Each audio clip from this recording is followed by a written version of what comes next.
কে কে এই মেশিনটাকে চেনো আমাকে কমেন্টে জানিও। আজকে তোমাদের দেখাবো কি করে মেশিনের দ্বারায় শাড়ির জড়ি কাটা হয়। এক একটা শাড়ি 3 থেকে 4 মিনিটে কাটা হয়ে যায় আমাদের। আর সেই শাড়ি কাটতে গেলে 1 ঘন্টা তো লাগবেই কম করে।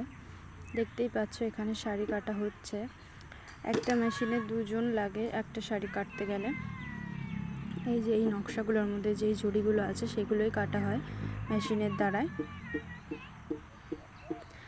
আর এই মেশিনটা চাইনিজ প্রোডাক্ট। এই মেশিনটার দাম নিয়েছিল আমাদের থেকে 25,000 টাকা। দেখতেই পাচ্ছ মেশিনটা অনেকটা এমন দেখতে। মেশিনটার নাম হলো জ্যাকফ্যাগ।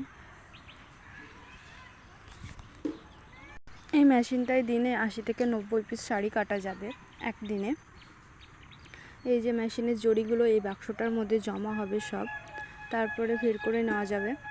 আর এই জড়িগুলোও বিক্রি